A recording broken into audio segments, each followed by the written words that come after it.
risk-taking and believing in yourself and never shrinking yourself. I think that's critically important for everyone, maybe especially for women, because I think, many things have circumstantially caused us to doubt ourselves or shrink ourselves or diminish ourselves or accept less than we are. And we absolutely cannot allow it.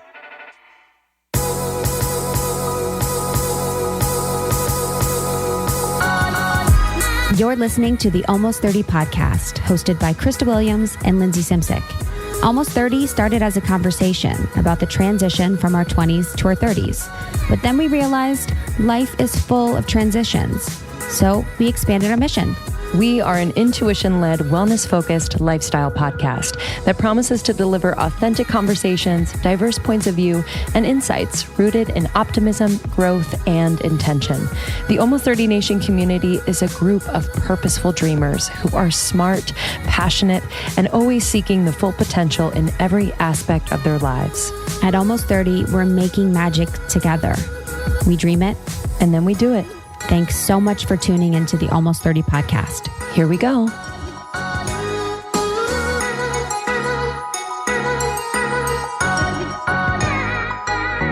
Hey guys. Hey everyone. Welcome back to Almost 30 podcast. We are so glad you are here. If it's your first time, we are a podcast that started during our transition from our 20s to our 30s. Yeah, shit was wild. We didn't know what was going on, and we had a lot of questions. We were having conversations that we felt like we weren't alone in having, and all the feelings that we were feeling. So we decided to bring it to the airwaves. Didn't know how to podcast, but started anyway. And it's become something so much more. Yeah, it's been a beautiful journey, and we are thankful that you tuned in. So thank you to your friend that shared this with you, or however you got here. And to our OGs, thanks so much for always being, such a beautiful friend to us. Truly, truly. I was just telling Krista before that I found myself on my ex's wedding website. Do those live in perpetuity? I think so. Wow. Unless you delete them. You should delete them. I think so too. Delete them. I love so much. I went to that, my friend's wedding. That was a very, very, very, very lavish wedding. Oh yeah. And the wedding website didn't even have like the date on it. I was like, dude, they're so funny because they are like, the wedding was very lavish, but they're not very pretentious. Mm-hmm. And the wedding website was like so shoddy from Zola. It's like show up if you feel like it. Honestly, I was like, black tie. This would be. But I'm really liking, though, it seems like more people are doing the email invites. Yes. I've had a few email invites lately. Thank God. Really enjoy that. I heard invites could run you they're like tens of thousands of dollars. Could be like $10,000. No thanks. It's like if you get cardboard, if you get whatever. I mean, I will not be doing that. Completely. Will not be doing that. Yeah. But, Anyway, I think I do soft-stalk people like from my past because it's like exposure therapy. So I want to make sure that I'm good. And I see it. I'm like, cool. I'm happy for them. I just think it's such it just is so weird because that was you. Yeah. It's voyeuristic in a way. Yeah. Yeah. And then I'm someone who kind of plays scenarios in my head as if they were to happen. So if I were to see them in an airport or something, like I'd go through the whole scene, right? Like I'm wearing something amazing. Definitely not at the airport. Definitely looking amazing. And for me, it's just a mind fuck because it was me in that situation and I felt so very close to them. And I guess I had an understanding at the time of that my feelings were more definite than they were.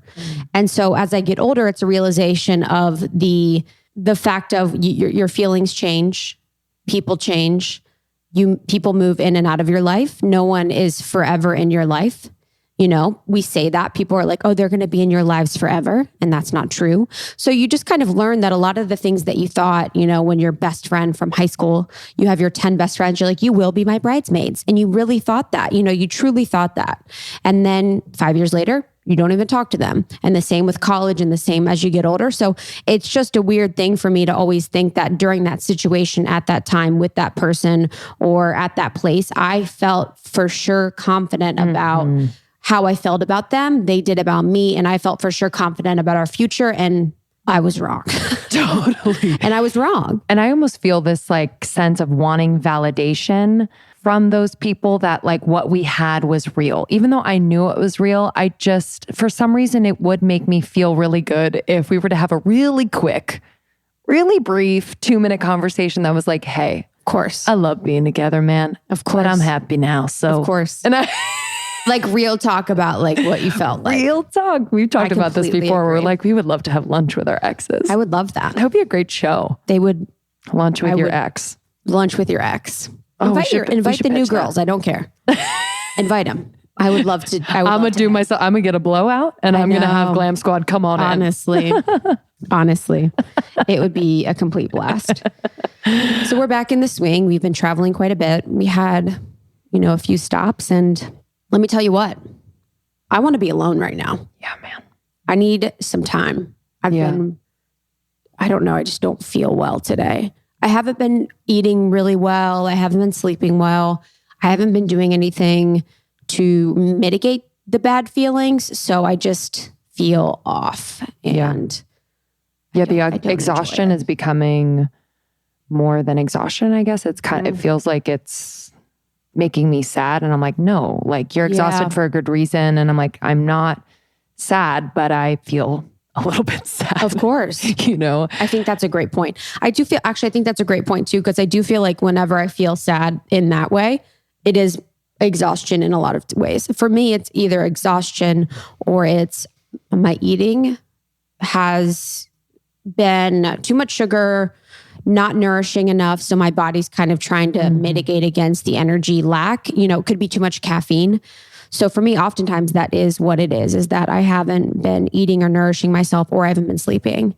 And I was actually listening to a really good podcast today with Rich Roll, who I haven't actually been listening to very consistently anymore. It's a good reminder. But it was with Cal Newport, and it was on June 10th, and it was on digital minimalism. And I just started, I'm probably at minute 25. And if you actually just start at minute 20, he talks a lot about, with Cal Newport, about the constant companion that our phone is. And I loved that languaging. I was like, that is the damn truth, because it's like always playing. There's always a podcast on. There's always a YouTube on. There's always a conversation being had. There's always something for you to come back to. There's always something for you to go to. It allows you to never be alone. It allows you to never go inward. There's just so much within that conversation too. It was also very interesting that when the addition of the like came to be with Facebook, it was around the time of Facebook's IPO. So they needed usage to be at its highest. They needed people's screen time with Facebook to be at its highest. So they went to casinos. They went to all these different places to figure out how to gamify the system, to gamify Facebook more so that people would continue to come back. And they added the like. So now, with each time we check it, you're getting the social validation or the social reassurance or whatever it is through the different channels that we have social, to make us continue to come back and to make us, or to give us like insight into where we stand socially. Yes. I was watching, on that note, The Great Hack on Netflix. And they're talking about basically, I just pulled up a little synopsis to help me, but it was basically how your data, how Facebook and other digital platforms are collecting your data, and you have like a digital footprint, and basically how that is not something that we own. And so, I mean, the whole thing with the Trump election and, And the old people face. Did we talk about that app? Honey, catch me knowing it was Zero. weird before ever doing it. Zero. When I saw tons of people doing the app with the old people face, and then everyone found out they were taking all of your data, they were asking for access to your photos, to your location. That's the thing, is like, we have to always be wary of these apps like that are very silly, that are meant to be viral, that are meant to just get us giving access to our face. I'm kind of weird now too about like photos and people, even in that old people app, I didn't want them to have access to my data. I had no interest in doing that, although it's funny, but I don't want someone to have access to the dimensions of my face. Think about your fingerprint. Your face is also very unique. So I don't want someone to have access to like all the points of my face to be able to replicate it, duplicate. And the fact that Apple has facial recognition. Exactly. I mean, huh? Exactly. So this was a really, really interesting documentary, but they talk about Cambridge Analytica and this whistleblower, Brittany Kaiser. Much of the documentary was centered around her and her coming out and how difficult it was, and, you know, how she's this sole woman, seemingly, comparatively to the team, and was a part of a lot of the fucked up shit that went on with the election, with Cambridge Analytica, with Brexit.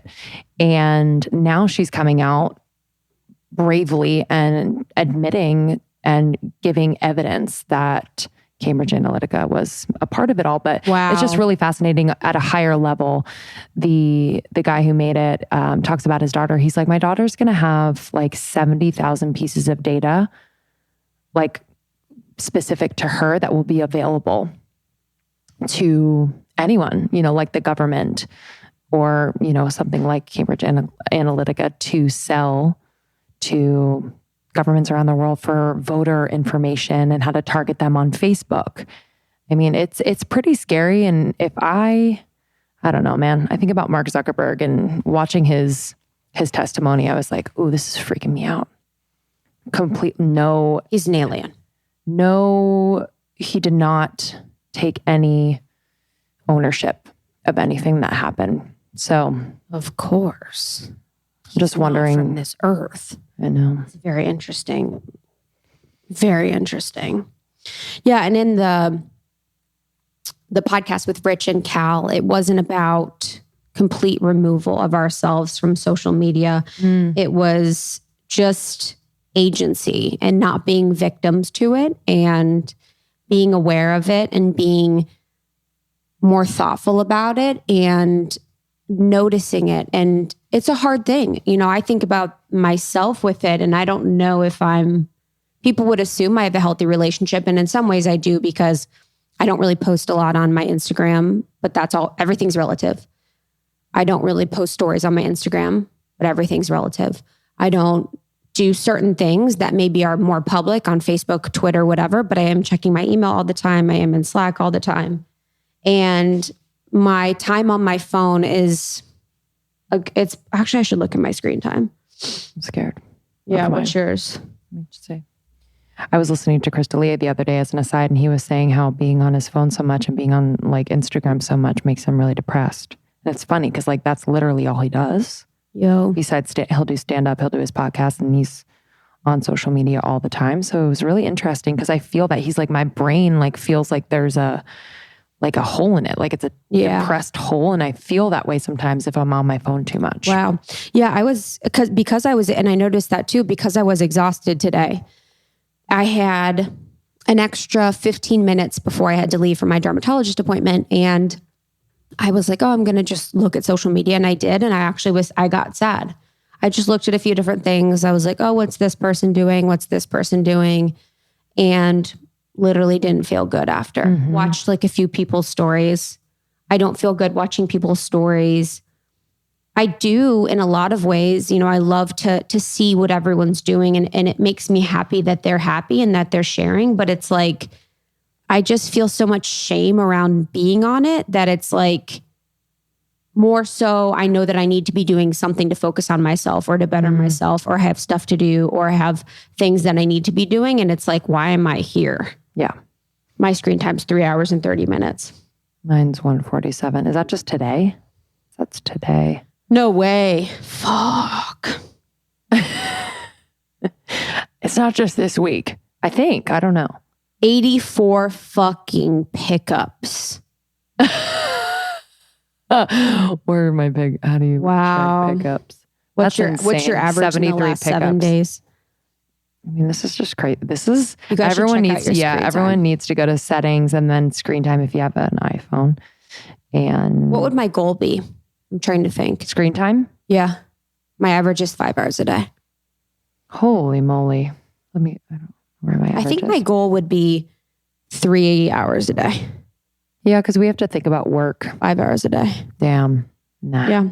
I think my goal would be, 3 to 4 hours a day to cut that down. So if you guys want to listen to the ritual episode with Cal, It's super interesting. And he actually has a really, really good book that I just picked out, or I just actually purchased. And that book is called Deep Work: Rules for Focused Success in a Distracted World. So it's really helpful to understand how to apply your attention to certain things. And I think a lot of times people always talk about ADD, and it's basically that. And I know that there is the disorder completely, but there is also, in the sense when it's used lackadaisically to describe people that can't pay attention, is that our brains are now being trained to not be able to pay attention. So I think that there is also that too. So I'm going to pick that up because I would love to, I guess, with having agency with my phone or having a guardrails, I will feel better and I will feel less shame being on it all the time. And I think that's the goal for me. And I think too, just being, for me, more in control. Because I think like living alone, there's something there where I try not to be on my phone too much. I'll do other things, but I will find a way. And then all of a sudden I'm there and I'm like, why am I here? So I do better when I'm with people. And you're the same way. When I'm with people, I am not on my phone whatsoever. I forget to take pictures, video of something that we probably should capture. I am not on my phone. So I think being around people more often definitely helps me do that. Yeah. Because oftentimes, I guess as a last thing, when I'm with people, what do I want? Like people to see that I'm with them? I would love, and there's a beautiful part where it's like, I would love to share my community with people, the people that I hang out with, the people that inspire me, the people that I love. But sometimes with social media, I don't really understand. I'm like, what would someone else get from this? Mm-hmm. I completely agree. Not that I'm saying that I don't do it. I'm literally just thinking out loud. I completely agree. Say no more. And I have a friend who's exactly like that. Instagram's and it's really not going to sponsor. Can you imagine? Honestly. Oh, what would the CPM be for that one? That'd be such a weird sponsor. It'd be like, hey guys, have you heard of this social networking app? Hey guys, we're so excited to tell you about. Get to your phone, go to the App Store and download Instagram. Oh, 0 ROI. Oh man. Yeah, that's a good one to think about. Yeah. Maybe we do. Constant companion, dude. Think about that. Because it is comforting at times. Yes. It is really comforting. And it's like a relationship. Who was I talking to? One of our friends' younger sisters was saying how she goes to bed super, super late. And I was like, oh, why? I didn't see the obvious reason. She's like, well, I'm on my phone and by bed until like 1 a.m. No. And I was like, oh, no. So I told her, because I've been there. I've definitely been there. But I told her that, and this is a silly hack that is not new and people know, but put your phone outside of your room charging and just put your alarm loud enough if that's where your alarm is so that you get up in the morning to turn it off. It's made such a difference. Now I'm allergic to having my phone in my room at all at any point in the day, which is nice. Keeping your bedroom as like a sacred space. You will sleep better. And I just feel like there will be less of that emotional dependency. I mean, being with something before bed is so vulnerable. It's so vulnerable. Like, might as well have sex with your phone. I know your brain is so sensitive. Yeah. I also put it on airplane mode after 8 p.m.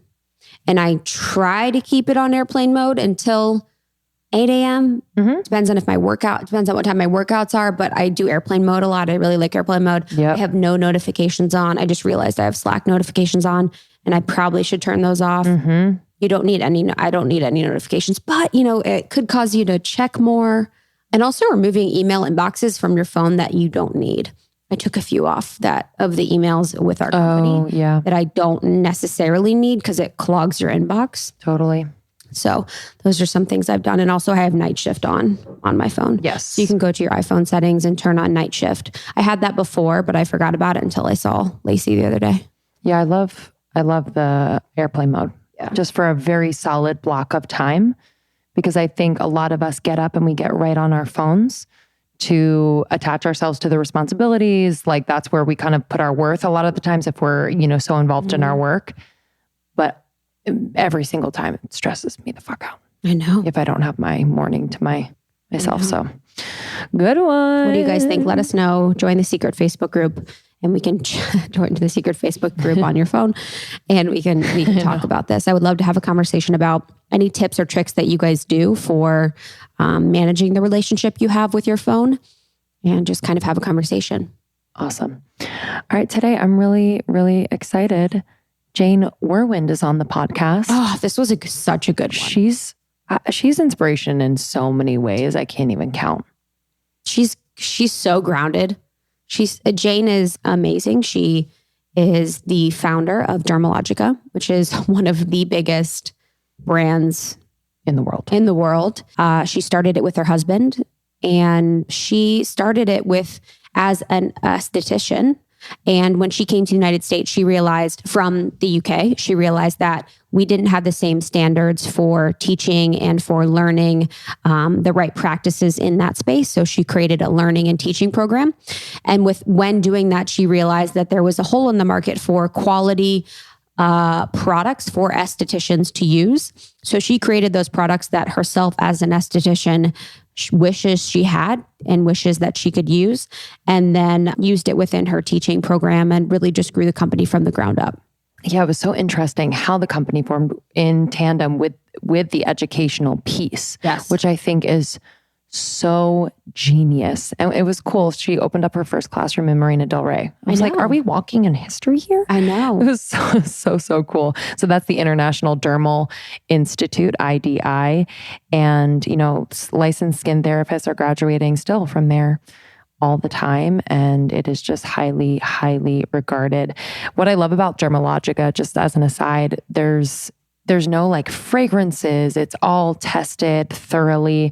The products are so effective, and they are really, really, really focused on making sure that their products do not irritate the skin, no artificial colors, no mineral oils or anything like that, and really focused on creating quality skincare for you. So everyone's skin is super, super different. So making sure that the products are enhancing your skin to be the best that your skin can be. And she is just such a boss. I love talking with her because the way she expresses herself and the way she asserts what she believes in, I don't question it.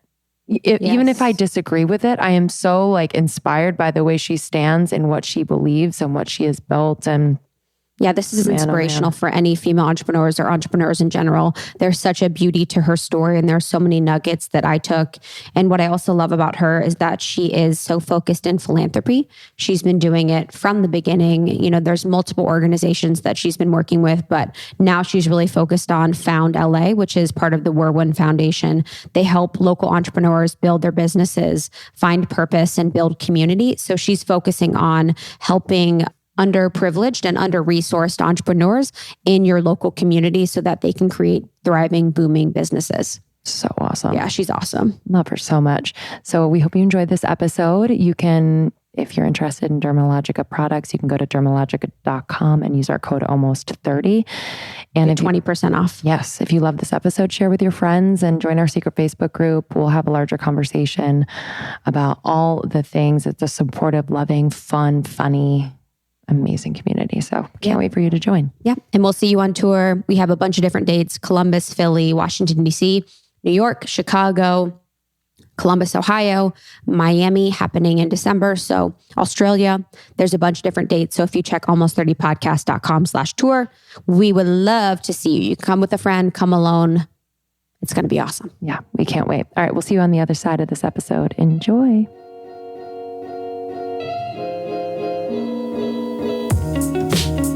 So many things I want to do this summer, lots going on, and I feel like I'm usually on the go, which I'm not complaining about. It feels good to be in that summer flow, but I don't really have time to make food and spend time on it. So I want to keep it healthy, quick, and affordable.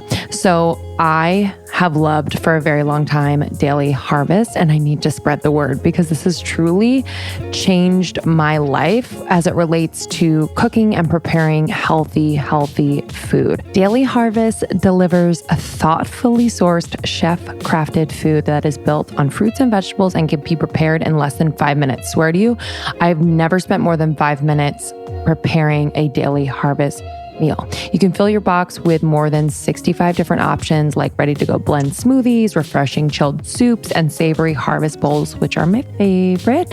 Everything stays fresh in your freezer until you're ready to eat it, which I love because I always worry about food going bad. You know what I mean? So each daily harvest cup takes one step to prepare with room for customization. So I like to, say for the smoothie, I'll add my favorite nut milk.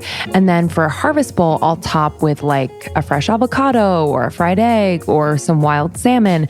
So this is just such a great big base to my meal. Like it's everything I need, except maybe if I have a hankering for like a salmon or a chicken, whatever, I'll add it. And their ingredients are sourced and selected for maximum nourishment and peak season flavor.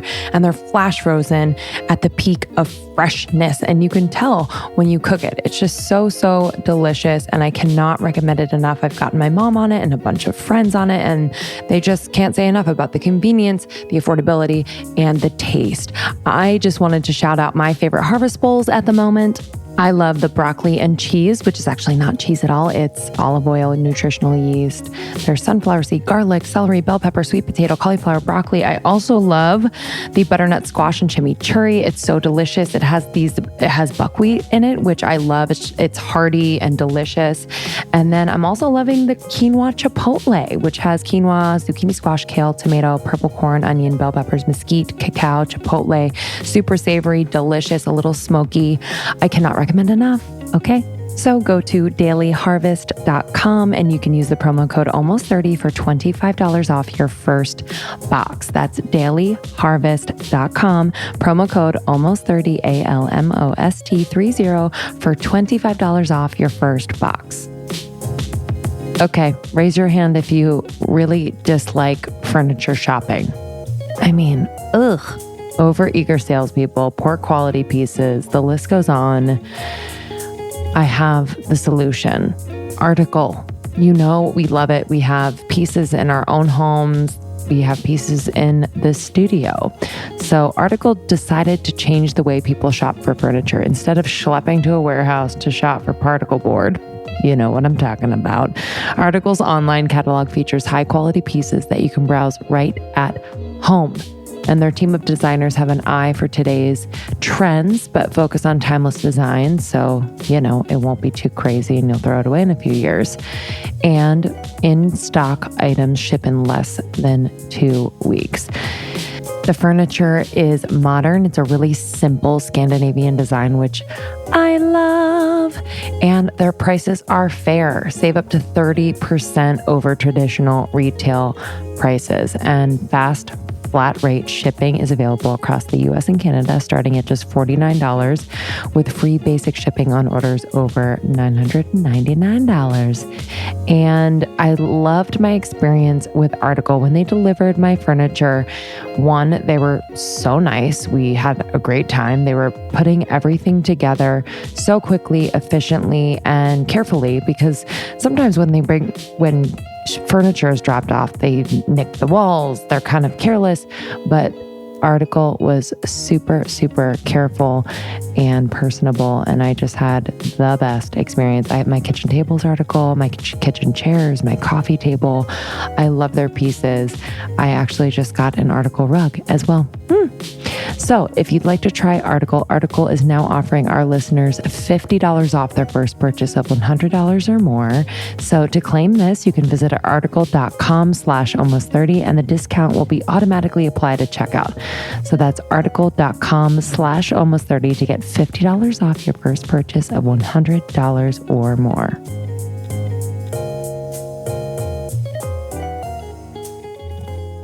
I know. Do you see your daughters really interacting with social media? Like, what's their relationship with it? My eldest, no, not at all. Yeah. She's not on anything. Too cool. My little one, yes. She's actually the head of social media for her sorority. I wonder what that entails. I know. Dude, honestly. Gamma Phi. Actually, you know what's funny is I was in Delta Gamma and I was head of archives.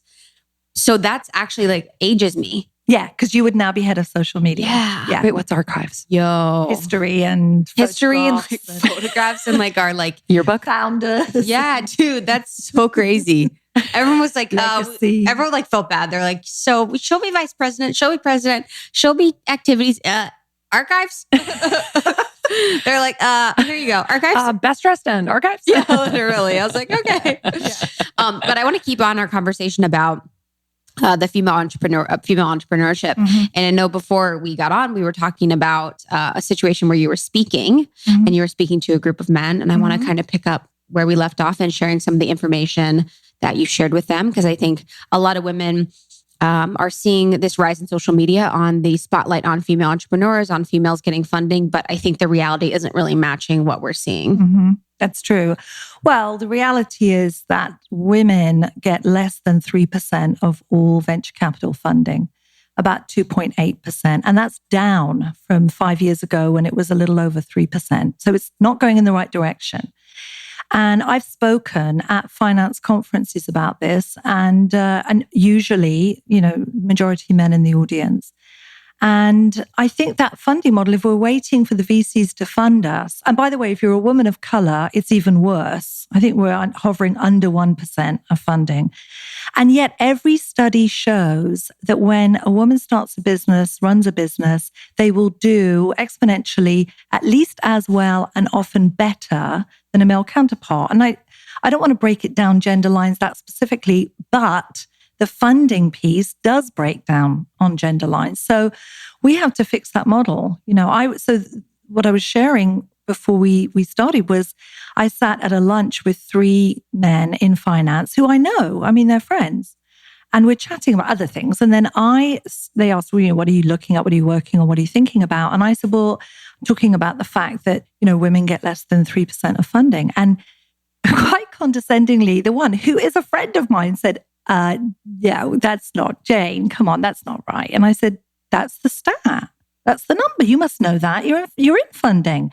And the second one said to me, well, I mean, where did you get that number? Looking at me like, did you get that from Hillary Clinton's blog? He's like, I don't see gender, so I must not exactly. know. So I must not know. And I said, Fortune, Forbes, I'll send you the links. The US Department of Labor. So that afternoon, I sent them the links. And each of them came back to me and said, oh my goodness, this is crazy. We had no idea. And I said, well, how is that possible? And so I can't even explain that whole story other than it made me think, okay, well, so this is just not even being, never mind it's a problem that's not being addressed. It's sort of not being seen. So we have to talk about it and point to it. And I never believe that we should be, waiting for Prince Charming to come along like Sleeping Beauty. We've got to say, well, if that model's not working, we've got to think of a model that will. We have to be involved with funding. We have to work with women who are starting funds. And that's happening. It's definitely happening. But we have to accelerate that as much as we can. And also invest more personally, because when you look at just general society, men invest more. They make more investments than women do. We invest in our families, in our communities, and in our immediate, people that we know and love. We're not investing as much as men do in the stock market and in venture capital and also in entrepreneurs. And so that's an area that I think we've got to redefine for women. And I think we fund differently and we look at it differently. And I think that's a whole piece that's ready for a disruption. But I do think it's happening. There's a lot of stories being written about female founders and female founders starting funds and being involved with funds. And I think we've just got to point to it and applaud it.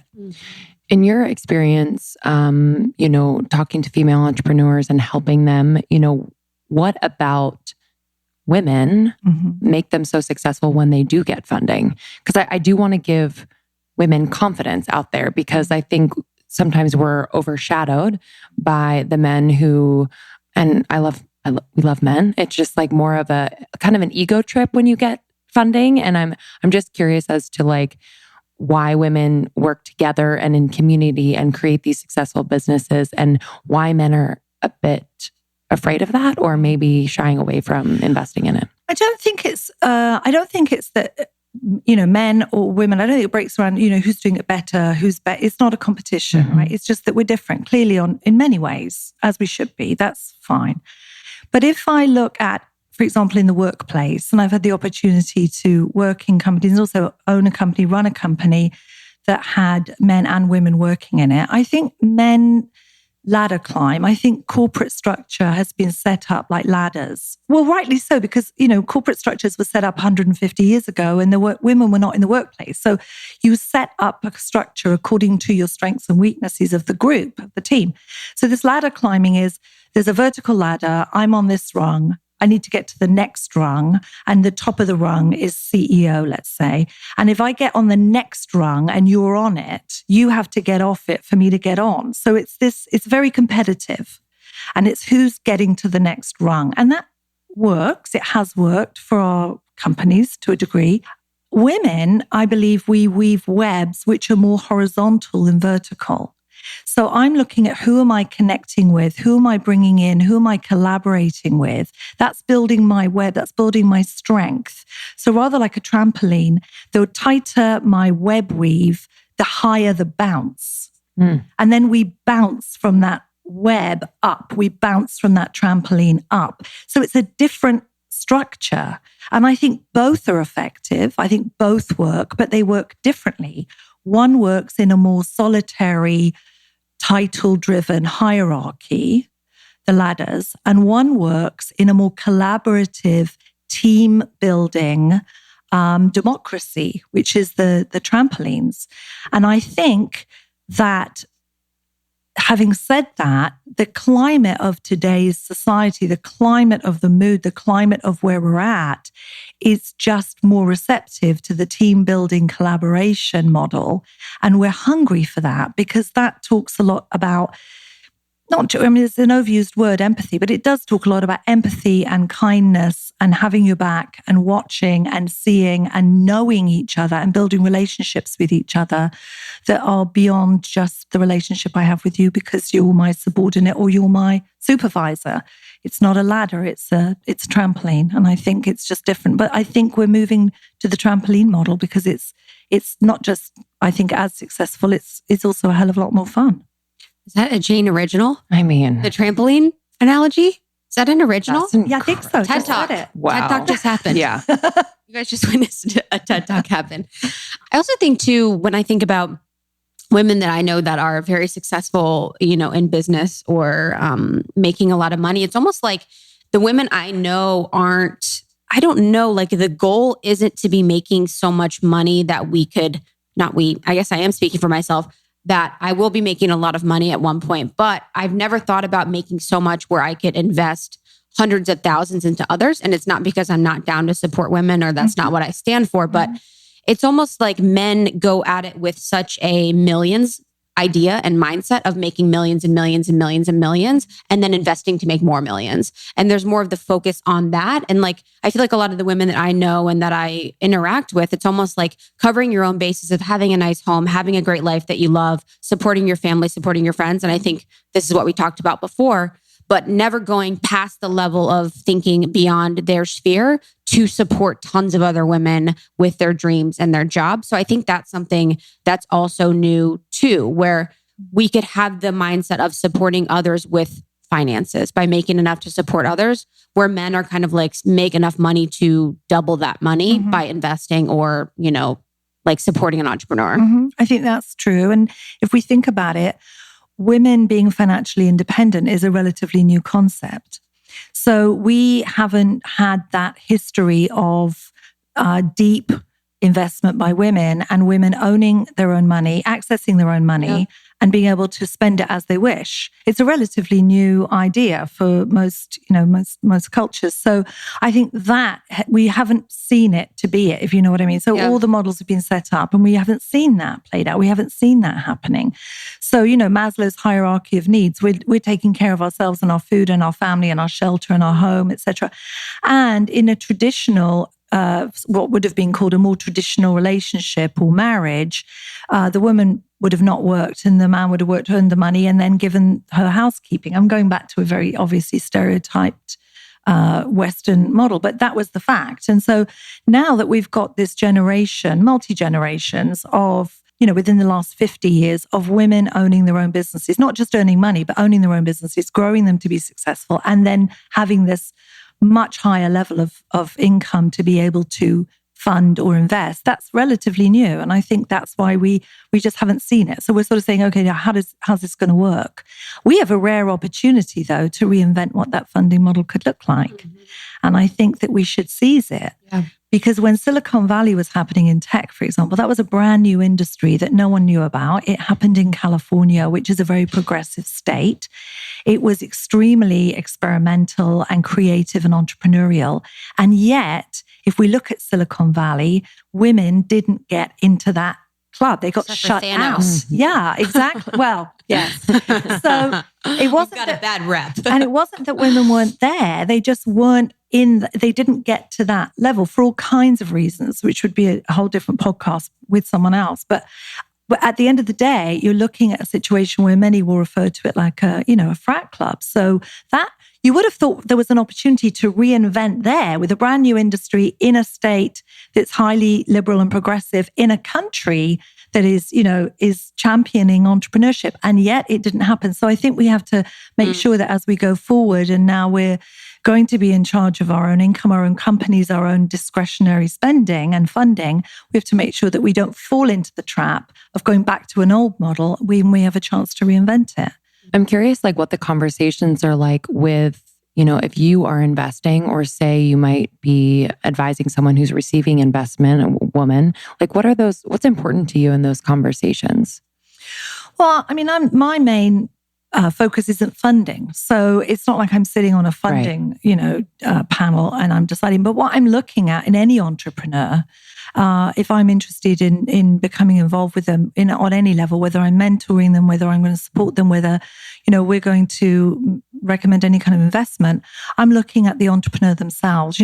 I've never seen a business plan that didn't look good. Business plan's always going to say that the business is going to be successful. And ultimately, yes, you're looking at the business plan, but who's the person that's going to be implementing it? What are the team that are going to be making this happen? And in entrepreneurial investing, you're looking at the potential performance of the person in front of you. So it's, what is the idea? For me, do I understand the idea? Is the idea something that is, seems to have a niche, and there's not necessarily proven track record, because very many new ideas don't have a proven track record. But where's the opportunity? Where's the gap? What is the industry they're looking at addressing? And what's the pain in that industry? And have they spotted it? Have they spotted the really sharp edge of that pain? And do they have a solution for it? So that's what I look for in an entrepreneur. And then, is the entrepreneur all in? And do they have skin in the game? And so, what are they putting into it? Because even though they might be asking for, tens of thousands or hundreds of thousands or even millions of dollars in some levels, what are they putting into it? Because if they're not putting as much, not as much in numbers, but as much in risk, they've put themselves on the line. They've, taken a second mortgage. They're sleeping on a friend's couch. I mean, I've heard those stories. Are they all in, or are they sitting back safe, far from the cliff edge, wanting someone else to take the risk? So those are the things I look at. But everyone is different. Mm. We had a conversation with the founders of The Skim, and they were talking about that too. Like having a lot of skin in the game, taking the risk, being a part of that conversation and going all in, because, we've heard different sides if you should mitigate your risks by, not going all in. And I think that's really interesting that you also said that. So for you and your journey, like growing this brand, growing Dermalogica to be like huge, what was it about you? Like, did you have your confidence that you have now through the whole journey and the clear vision that you have now? Or is it now that you've grown it to be this position and to be this huge brand that you can see clearly? Well, I think it is different when you've done it, because you can look back at the track record and talk about it. But when we launched Dermalogica, I was 24 years old. Wow. And an immigrant, came from the UK, and we started our company when I'd been here less than a year. So clearly didn't have very much of a clue of anything. And yet my belief in it was as strong then as it is now. But of course, I couldn't prove that there was going to be a now. I didn't know this then, but I absolutely knew that what we were driving to was the hard cutting edge of what people wanted. I just felt it. I really believed it. I felt feral about it. Mm. And the reason is because I knew the industry that we were going to be addressing, which is the professional salon industry. I've spent my whole life in it, literally from 13 years old, working every Saturday in a local hair salon. I know this industry. If you ask me something, what's happening in tech, I haven't got a clue. If you ask me, how well do I think, Tesla's going to do? I don't know. I'm not very interested in cars. I don't look at it. But I do know the salon industry. So I knew that when I emigrated here and saw there was a lack of training and a lack of education for skin therapists, and only 7 out of the 50 states even had a license to be able to give skin treatments. And I'd come from Europe where this was a huge industry. And I looked at other countries around the world, like Australia, like Japan, like Germany, like South Africa, for example, where this was a huge industry. I thought, this is crazy. This industry should be here in America. And then when I had the second aha moment, and it wasn't just me, it was my boyfriend, who's now my husband and became my business partner, Raymond, who's a feral marketer, and me, who's a feral skin therapist. We looked at it and said, oh my goodness, the gap is education. And then pretty quickly when we were educating and trying to upskill skin therapists to be able to be successful because they had better skills and better business skills, we quickly realized from them, there was no product. There was no American product in the salon industry for skin, which was crazy. They were bringing in product from Europe and paying import taxes and duties and everything and not getting proper training. So we saw immediately the hard edge there was we needed to develop a product. So it came about because if you know an industry, you're going to spot the pain in it. And if you spot the pain, you just spotted the greatest opportunity. And you have to make sure that what you're looking at is the real pain point and not just jump at the first thing. So you do a little research and you kind of say, so for example, I was going on job interviews to work in a salon and all this, first of all, the first thing, the big red flag, first of all, was there were only salons I could find were in Beverly Hills. Okay, so that made me think it was elitist. So where was everyone else getting a skin treatment or getting their legs waxed or whatever? Mm-hmm. So then I went on job interviews and the next thing I heard was that they're not employing Americans because the training's so poor. So it was a second red flag. Why is the training poor? Is the training poor? How poor is it? And I found out it was 600 hours, which is about 4 months. And that didn't equate to the 2 years with an apprenticeship that was typical in Europe. So I knew, okay, so skin therapists are getting poorly trained and therefore they don't have a skill set to be successful. And that's why they're not getting the jobs. And that's why there's only 7 states that have this. And that's why it's in Beverly Hills, because they're hiring Europeans to work in their salons. So the gap was clearly education. I went and did the license myself, the California state license. I had to by law to be able to be working here. And the skincare portion of the license test was 15 minutes done in an upright chair. So I knew, okay, there's a lot to upskill here and there's a big opportunity. Because the skin therapists who have already got the license and they don't have the skills to be successful. So I can change that. I had a teaching credential. We can fix it. And that's what we did. We started an education company, the International Dermal Institute, and had full enrollment pretty much from day one with waiting lists. And when the students were coming to class, they were all working in the industry. They just hadn't really been taught how to do the work correctly and make money from it. So then when they were coming back to classes and saying, oh my goodness, that technique you taught me, I can now do extractions around the nose. I can extract a blackhead from someone's ear. They were very excited. So they could do a bikini wax in 7 minutes, which had been taking them sort of 40 and, they were in a cold sweat. So when that started happening, then they were saying, what about a product? And that, again, I had a lot of ideas about that. So Raymond and I set about developing Dermalogica. So we started our education program in 1983 and we launched Dermalogica in 1986 and we started on self-funding, $14,000 on self-funding. We never took outside funding or gave away any equity until we went to acquisition. And that wasn't anything brilliant on our part. We were new immigrants. I went to beauty school. I don't have a college degree. Who's going to fund me?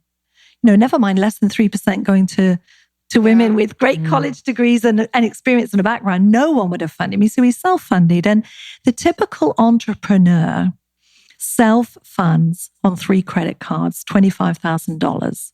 That's the typical entrepreneur. I call them invisible entrepreneurs. These are the entrepreneurs that we walk past every day. The florist, the salon, the cat mechanic, the dog groomer, the bakery, the coffee shop, the restaurant, the taco stand. These are entrepreneurs that we walk past in our neighborhood every day and we don't see them. They're invisible.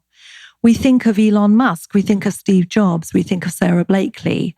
We think of people that we know, but actually the big long tail of entrepreneurship are those small entrepreneurs that will hire one or two other people, but will hire locally and are the glue of our communities. And so for us, the salon industry was always about that. That's what built Dermalogica. We didn't take any advertising, any consumer advertising, because the word of mouth in the salons was huge because they were our influencers. Each skin therapist had 500 or 600 clients. And to those clients, they were the guru of everything skin. And so they weren't working for Dermalogica. They were endorsing Dermalogica because they used it and it got them results in the room. So it was the height of influencer marketing before it was even called that. It was just total word of mouth. And now Dermalogica is in 106 countries and the number one professional skincare brand in the world. And that's how we built it. We built it through education, entrepreneurship, and building community. So it's not any different than you would build a business now, but the plumbing's different, because now, of course, we have the internet and social media and we're very active on that now, but that wasn't how we built it. Wow.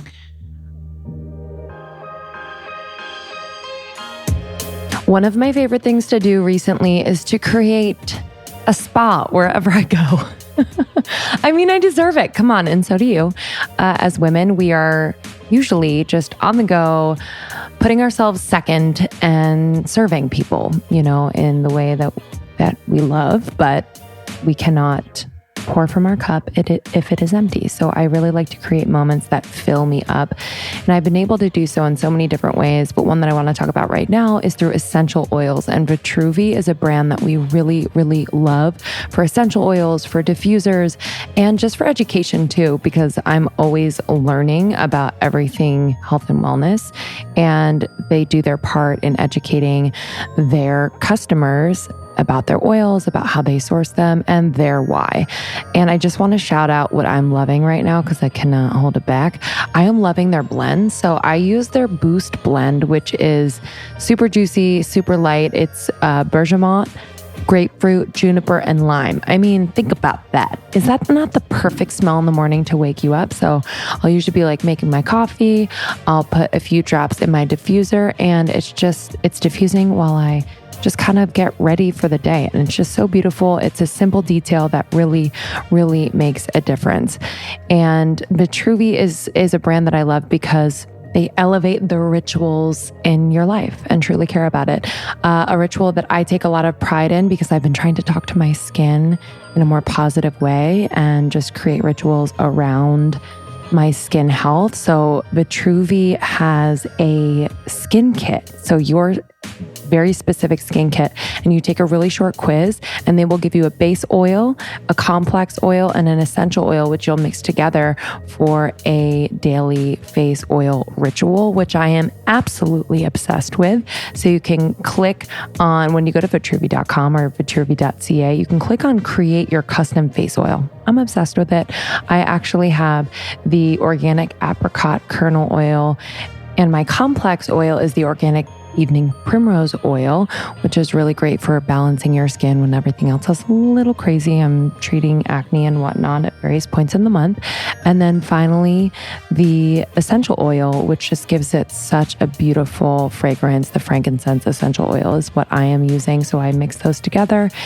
It comes with a free mixing bottle. Highly recommend. They also have roll-ons and they have mists and after oils. You cannot go wrong. Vitruvi.com or vitruvi.ca, and you can use our code almost30 for 20% off products. So that's vitruvi.com or vitruvi.ca, and you can use our code almost30 ALMOST30 for 20% off. Who doesn't like free money? I know. I feel like I manifested this partner, to be honest. It's too easy. I've been thinking about them a lot. They're amazing. It's crazy there's no catch. There's no catch. You think I was skeptical. I was skeptical at first. I started using honey years ago, but every time, I don't know why I act surprised, but it saves me a lot of money. So Honey finds discounts and coupons across 37,000 sites. So like Amazon, Sephora, Best Buy, Nordstrom, and so many more. The other day, I bought a pair of Nikes on Nordstrom actually, and I saved like $14.78 or something like that. Like it was a just random coupon. It was awesome.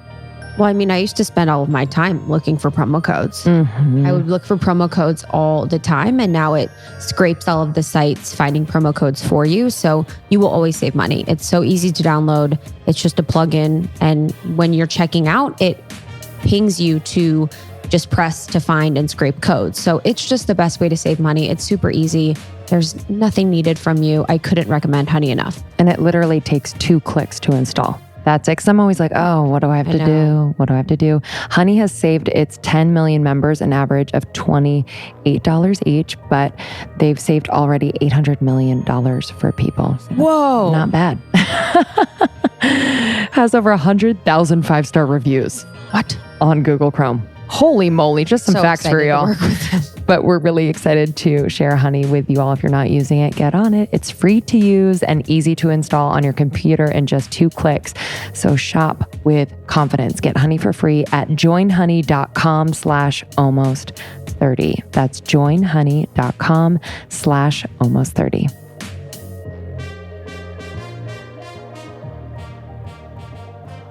I'm curious, like, in those early years, what were things that stick out to you as what you didn't know, that you were like, oh God, like I know nothing about that. You are so confident and you just dive head first. So I'm just wondering specifically, like, what didn't you know and what was like the biggest learning during that time?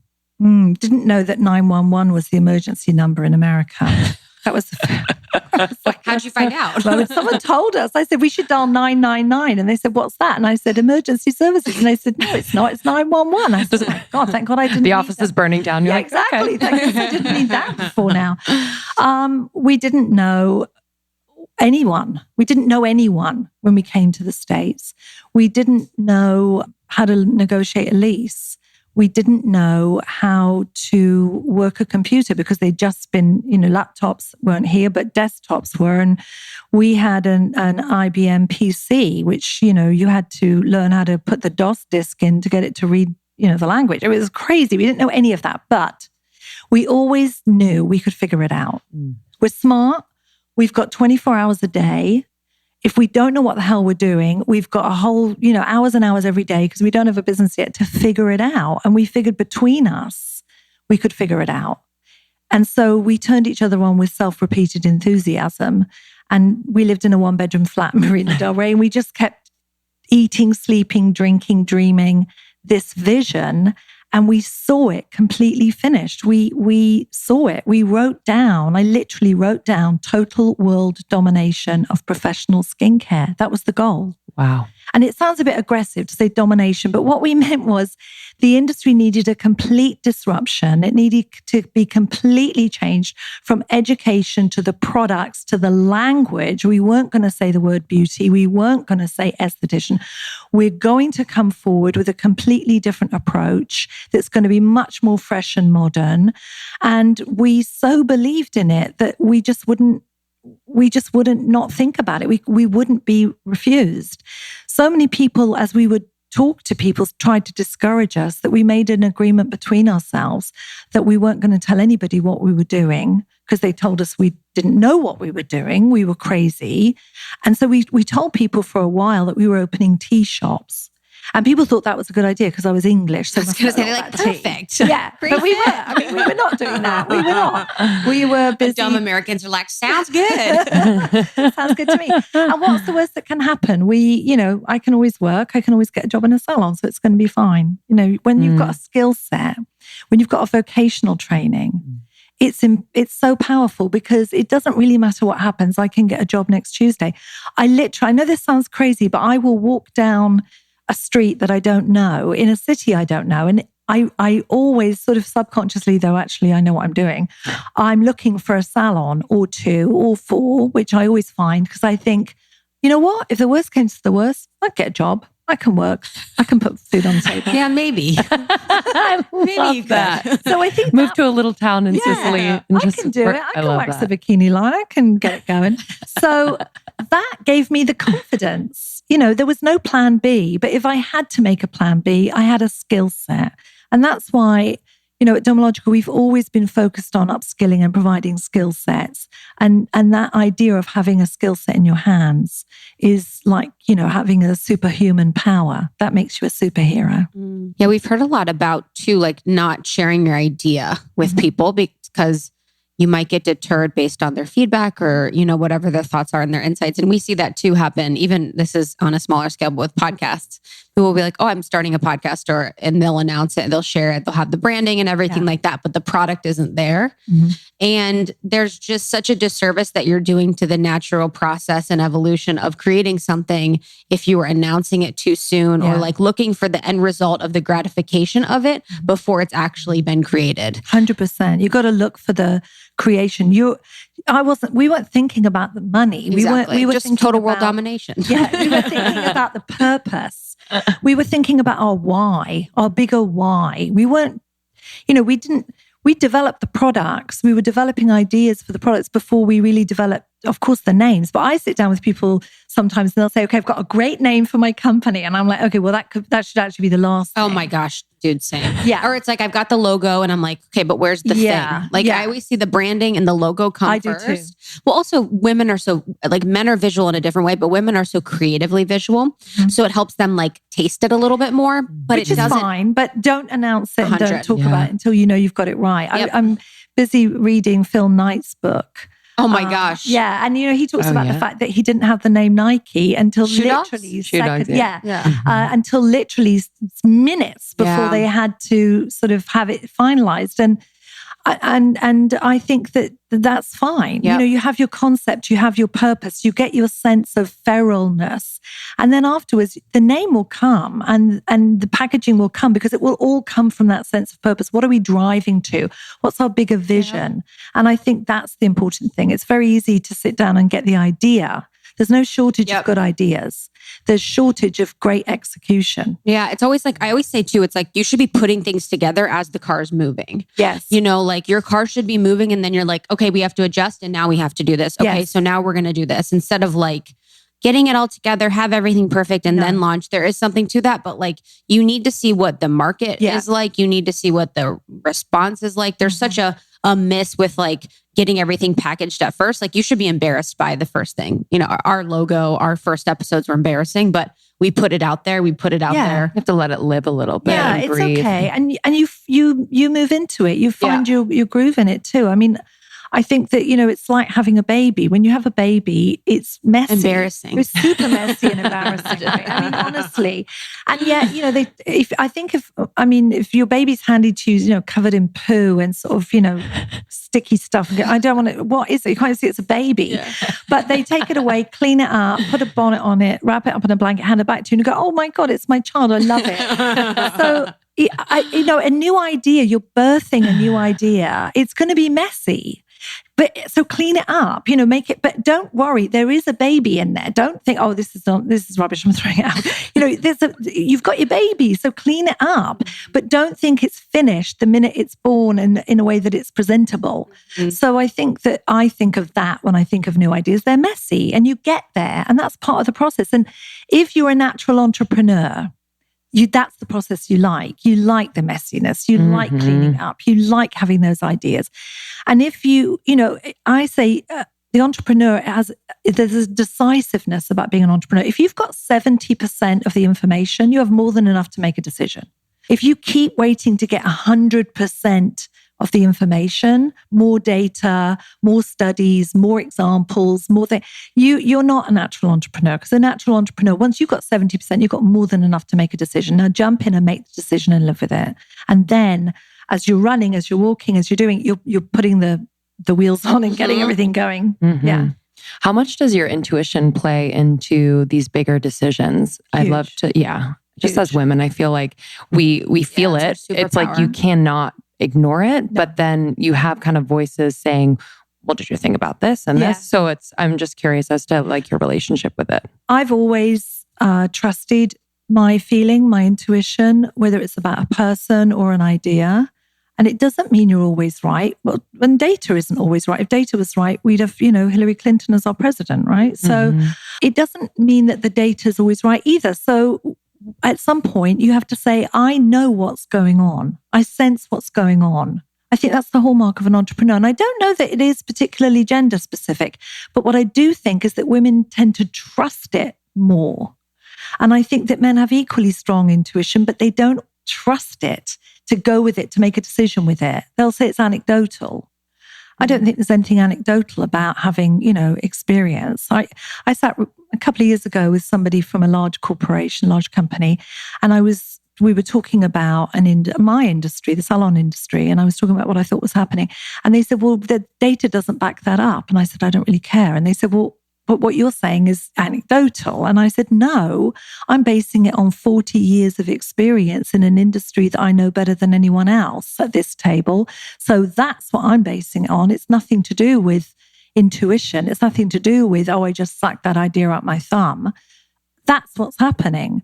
And if we wait longer, the data will prove it out and you'll see it. And they did wait longer and the data has proven it out. So I'm not saying that I know everything because I know very little about most things, but there are some things that we each know really well. And if you sense it, if you have this sense of something's happening, something sticky, something in the air, you know what's going on in the space that you love the most. You just know. Yeah, yours is the real-time analysis and the data is obviously delayed. It's always delayed on that front. Yeah.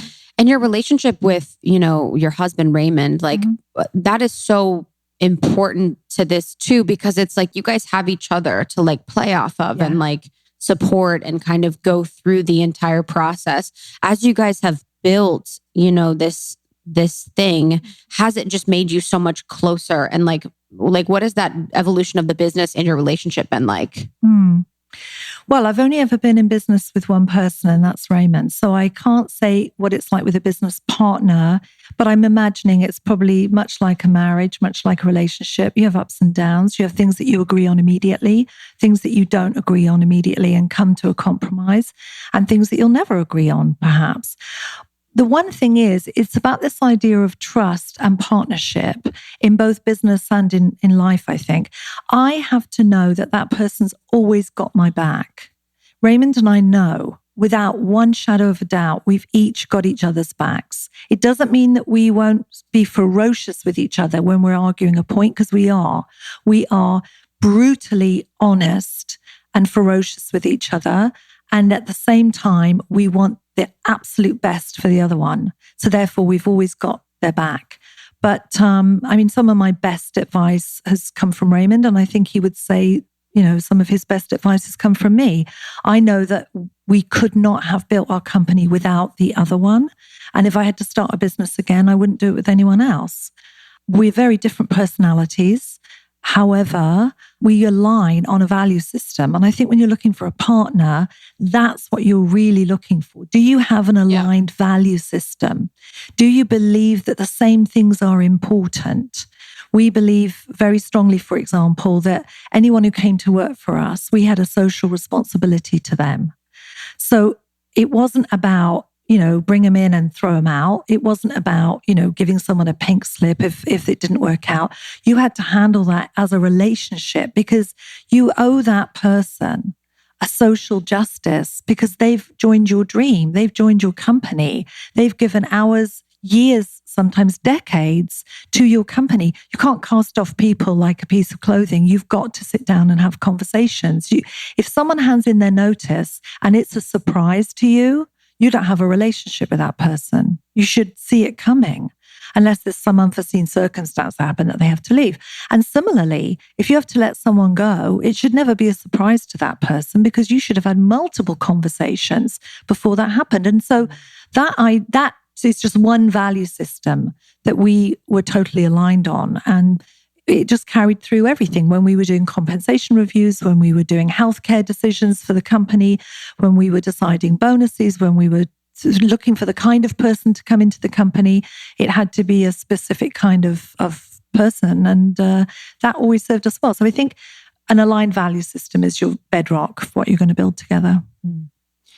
And talking about company culture, just because we've been having these conversations internally as well, on a smaller scale, obviously, but much smaller scale. A little bit smaller. But it does like kind of bring up, I'm sure, the same, just like, because these are relationships, it's like heartbreaking sometimes, and then there's a side of us that's like, this is business. And then we're like, no, this is heartbreaking. Yeah. And so I'm just curious, like, in those conversations, like, what has been most helpful in having those hard conversations? And what do you think makes, you're a CEO, but like you're managing people. And so what are like, what you've learned are a mark of a great manager in that way, managing people, human beings? Well, I think there's a big difference between a manager and a leader. A manager manages processes and people, and they're organizational. A leader isn't necessarily a good manager, but they have a sense of sort of righteous indignation almost. They have a sense of purpose that leads them, that guides them, that's their North Star. Whatever it is, if you're a leader in the military, or a leader in business, or a leader in a education system, you have a North Star that's guiding you. I think that everything you do as a leader and as a leader of people, a manager, you can do everything with empathy and kindness. There's nothing you can't do with kindness. There's absolutely no requirement to be unkind, angry, cruel, manipulative, deceptive. And if you are, I worry or wonder if it's just a way of ramping ourselves up to make that conversation happen. So some people have to sort of rev themselves up to get angry, to be able to have the conversation at all. Like, come in, I need to speak to you about something. Well, first thing you should know, I'm not happy, or something like that. So I have had many fierce conversations, but there's no reason that you can't have a conversation that comes from a place of empathy and understanding. And I think that's the mark of a leader. It doesn't mean that you're not strong. It doesn't mean that you don't let people go. It doesn't mean that you don't have to make decisions that you wish you didn't have to, but you make them, and you make them in a way that doesn't make the person feel as if they're diminished or less than. There's an expression, a Chinese expression, if you back a person into a corner, you better make sure there's a window for them to climb out of. In other words, don't back someone in a corner where the only response is to bite you in the face or to just shrink down and collapse on the floor. There should always be an exit window. So I think that that's important. Company culture, I think it's critically important to have that conversation, as the two of you are doing, when you are smaller and growing, because it's too late once you've brought people on board with your dream that don't fit. And company culture is the thing you must defend the most fiercely, but above everything else. Everything else comes second to the culture of your company, because that will be your North Star. Raymond and I sat down in our living room very early on. We maybe had 15 people working for us, but already there were sort of people that were saying, well, we can't not use the word beauty because no one understands what we're talking about when we say skin therapy. And so there was this sort of dissent for all the right reasons. And we decided we had to create like a brand Bible. We had to create, what we were doing was creating a company culture. We sat down for 2 days, the two of us, and we basically said, what are the things we will not negotiate on? What are the things we won't back down on? And what is the language of Dermalogica? And we literally developed a language. We talked about this idea of it's skin therapy. It's not beauty. It's a skin treatment. It's not a facial.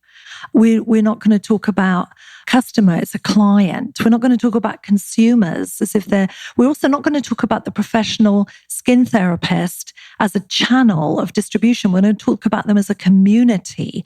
And whoever joins us has to know we have a language and we have a look and we have a color scheme and we have so there's all these branding elements, but we also said, okay, when we hire somebody, what are the qualities we're looking for?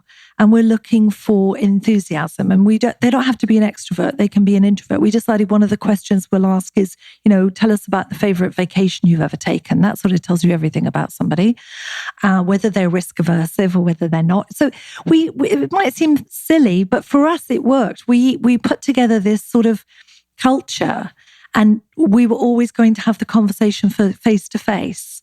We weren't going to, before, when we started, it was before emails, but we were never going to hide behind a phone message or something. We were going to have the conversation fiercely face to face with each other and with people that work for us. So we laid down our company culture. What are the things we care about? What are our North Stars?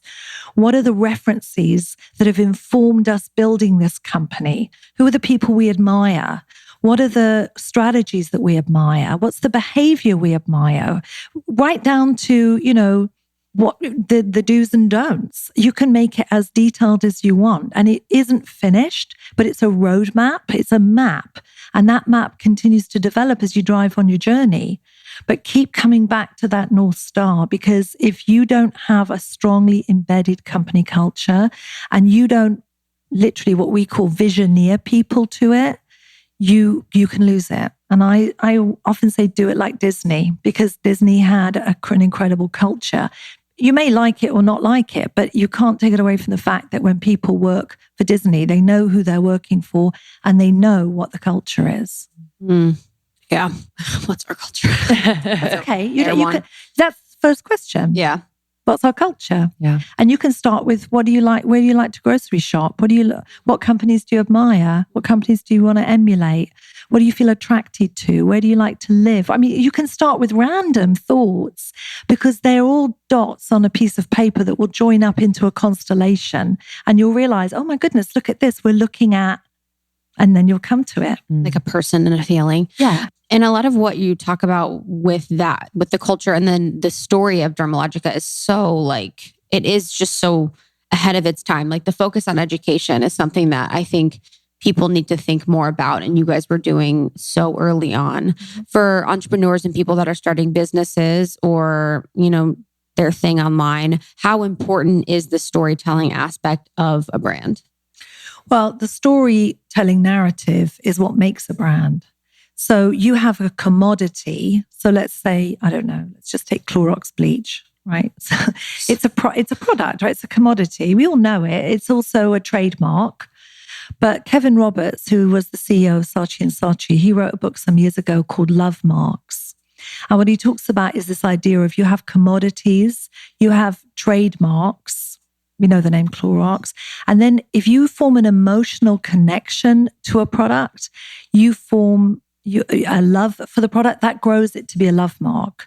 So if I say Clorox, we all know that's trademark. I trust it. It's a trust mark. So he talks trademark, trust mark, love mark. And if I say Kleenex, I like Kleenex. I think they're really good tissues and I buy Kleenex. Woolite is fantastic for your sweaters and I trust it and I buy it. But do I love Woolite? I don't go around saying, oh my God, that new Woolite bottle, isn't it fantastic? I love it.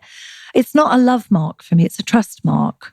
So how do you build a love mark? That for me is the best brands in the world. So if I say Harley Davidson, it's a love mark. I don't ride a motorbike, but if I say Harley Davidson, I'm sitting on the back of a bike with a badass riding it up PCH with the wind in my hair. I guess I'm not wearing a helmet. I mean, my mind goes off on this story that Harley Davidson has built around their brand, which speaks to an emotional experience. Even though I've never bought Harley Davidson in my life, I understand that brand and the feeling of it. If I say Apple, people, there's a feeling about Apple and it's huge. If I say Disney, there's a feeling about it. It's huge. And I'm using deliberately huge brands because then we can all conjure them up. But if I say, Bellwood Bakery in Brentwood, I smell cinnamon buns. And I know they make some of the best challah in the city, and I can go there and find it. That's a local entrepreneur that I've found that is just as emotional. They can be a love mark too. So it doesn't depend on size. It depends on the story. I know the family that started that, and I know how the recipes were based on the family recipes. And so the storytelling around a brand is critical. And it needs to be authentic. It needs to be true. It needs to be real. And you don't have to embellish it. You don't have to make it up. In fact, you shouldn't. You don't have to add Lego to it. It doesn't require any. It's the real thing that built it. And I think even if people don't know the backstory to Dermalogica, that it's based around entrepreneurs that were trained, in a skill set and built their own businesses. I think when people see it, there's a feeling that comes from Dermalogica. People say to me, "Oh, I've always trusted it. I didn't know the backstory." And I'm like, "Well, that's why you trust it, though, because of that backstory." And so I think it's changed now that we lead with our stories, which I think is the hallmark of a brand. And you should lead with your story and make it big. And that is your compass. Yeah. And I think that's one of the things when I think about female funding and the lack of female funding and the opportunity that there is there. Women are very good storytellers, and we're very good at finding that emotional connection within a business. So it's such a good opportunity for us when we think about brand storytelling and telling the story of a business, for us to really lean on that and rely on that, because that is the emotional connection that makes you come back, that makes you, a customer for life. And women are so good at that. Well, and I think too that there's ways creatively of looking at your marketing. I mean, our head of marketing, who's been our head of marketing for years, and he's been with us since he was 20, is an English literature major, not a marketing major. He knows how to tell a story. So I think it's important too to think about who in your team are great natural storytellers.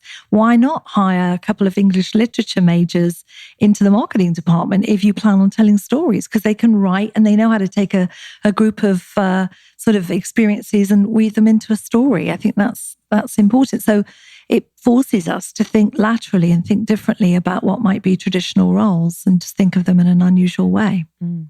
What unusual marketing has Dermalogica done?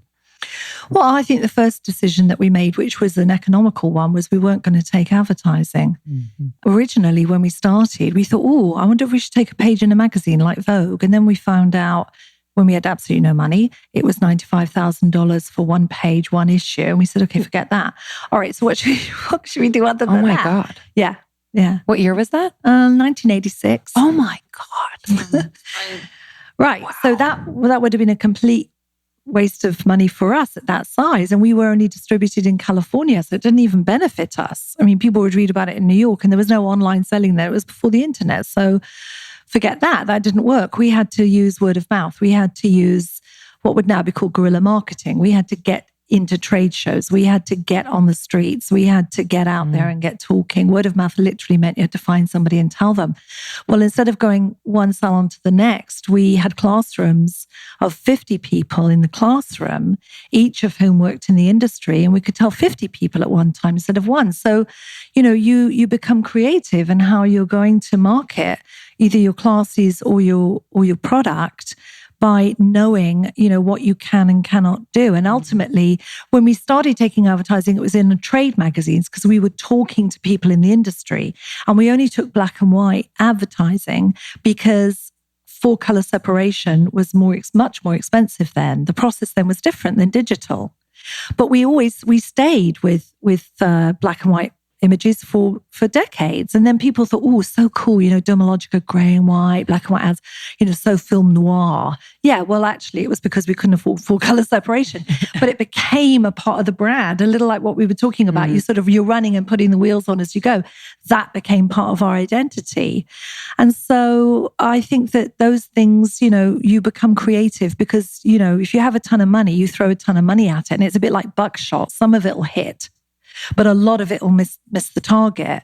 And I think when you're an entrepreneur and you're scrappy and hungry, you better make every dollar count. So you target it really carefully and it's got to hit. And you've got to know that what you did was, working. Otherwise, do not do it again. Yeah. I love the reminder of speaking to and reaching smaller groups that have influence or reach, whether it is, the technicians or, now this day and age influencers or whatever that means. For us, it's our community, even just having 50 of them in a room and then those 50 will tell 20 of their friends. And it's real. And it takes patience. I guess if we thought about it in the long term, no, we never thought we would be where we are. And I'm sure you never, well, maybe you did, world domination. But I do think it's interesting where if we thought about how much work this would take, we always say, we're like, whoa, I don't know if that might have overwhelmed us. Yes. But it's the patience and just the moments with the people who are passionate about what you're doing. And that really give us this fuel for the long game. And it builds your sense of purpose about what you're doing. Yeah. And also it's to build it slowly and carefully and specifically, it's much, much stronger. Yes. Because the emotions people have who have met you, seen you, heard you, and are part of your, as Dermalogica people call themselves a tribe, they're part of your tribe. It's real for them. This is not a fleeting chance, opportunity. Oh, I'm going to follow now, I'm going to unfollow next week. It's not like that. This is something that's tangible and real, and it makes it very, very strong. Those who know, and those who don't know, don't matter. We would use that as our mantra a lot of the time. Raymond said to us in one of our very first meetings, we have to be prepared to, his words, piss off 80% and turn on 20%. We don't have to reach everyone, but the people we reach have to really care about it. It has to be an actual relationship. And so I talk to people, well, especially in the early days, and they say, Dermalogica, what? I've never heard of it. And I'd say, well, you probably haven't. But the people who have, it's the London Times wrote a story about Dermalogica and said it was called The Woman Who Started a Cult, because they said when people start using Dermalogica, they just won't stop. It's what's going on. And the whole article was about this piece of building community and people using a product or using a service or listening to a product, whatever it might be, that becomes part of their daily life. And that makes it real. And that is far stronger and has far much more longevity and growth opportunity than something that's literally here today and gone tomorrow. Yeah, I think people, and that's kind of when people fall out of the line of being inauthentic to themselves if they try and reach everyone. Yeah. If you're going to try and please everyone, reach everyone, if every single person is your target demographic, if we're thinking in that way, then what are you selling? Exactly. Or what are you offering? And for our events too, it's like when we're doing the events on the smaller scale, like for me, it would shift to more of an ego thing for me if I'm looking at, okay, I'm only going to do something if it's 500 people. I'm only going to do something if it's 1,000. It's like my actual goal is to change the life of one or two people there. And the other is an added benefit. And the other is obviously something that I dream of, but it's like staying in that of I am here to serve and I am here to facilitate whatever growth I can through whatever modalities we bring is really like what we're trying to do. Absolutely. For years and years and years, from 1983 to 1989, I only taught classes of 12 and less. And there were many that were less than 12. And I taught every 5 days a week, 6 days a week, sometimes even 7 days a week, once a month. It was real education, and it went on and on and on and on. And on year 6, you're starting to think, oh my goodness, is this really going anywhere? Yes, because I knew it was like sowing seeds. It was absolutely going to take seed. Not everyone, but enough seeds were going to root. And this was really real because I was in the classroom with them and I could see what was happening. I could understand the impact. And when you up at the coal face like that, you know exactly what's happening. And it was just a matter of time to get to that tipping point. And I think those are all the things that you build into your culture that will become your culture. You're playing the long game. You're not playing the short game. Mm-hmm.